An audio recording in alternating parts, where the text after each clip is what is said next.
I have to tell you right now, I feel sick.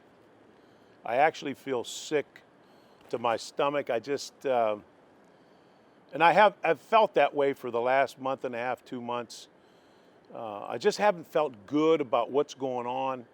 I don't, every day I get different answers or different reasons.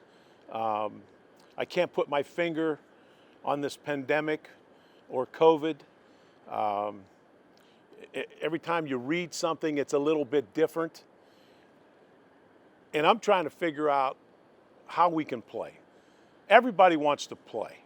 That's important to me. It's important to our athletes, our coaches. I know they all want to play. And we're trying to figure out ways that we can play. You know, I get up every morning very early.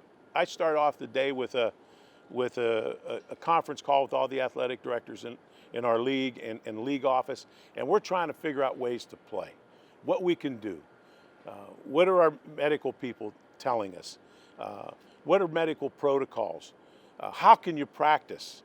All the different things that you have to do to make it work. And, you know, after spending all day with that, and then, you know, once our players started practicing, I look out my window, I watch them practice, and I see how much they enjoy it and how much the coaches are into it after they've been away from them for a while. And I want them to play even more.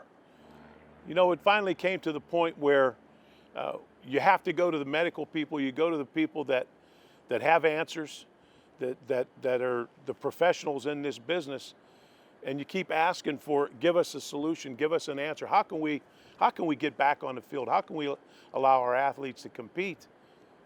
And, you know, when they finally came back and told us they didn't feel comfortable with it. And we have to make a decision for the health and safety of our student athletes and our coaches and our fans. But that was always in the foreground. I mean, we can't go forward, move forward, and not feel comfortable with the safety of our student athletes. So in the end, there were too many questions that we couldn't answer, and the doctors had questions, didn't have answers, and still were looking for those answers and felt that it was important for us to finally make the decision not to play this fall. Our mission doesn't change with our student athletes, even though they won't play games. We've got permission that we could have 20 hours a week with them, up to 20 hours a week they could have with their coaches. I think it's important that the coaches spend time with the student athletes. I think the student athletes have to stay busy. They have to be working on something. They have to be thinking about improving. They have to stay busy. I know it's important for our coaches to spend time with them.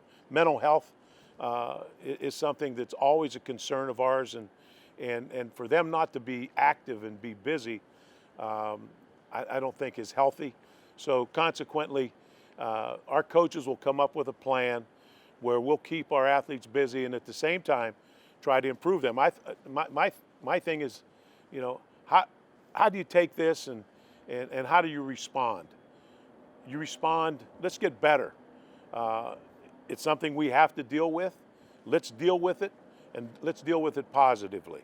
Let's improve as an individual and as a team. I tell our fans, first of all, thanks for your support. We've had great feedback from those season ticket holders and suite holders and premium seat holders.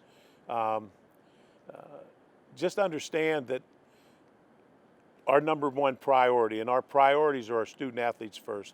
We did not feel comfortable with their safety and your safety. So bear with us. We'll be back, and we'll be back stronger.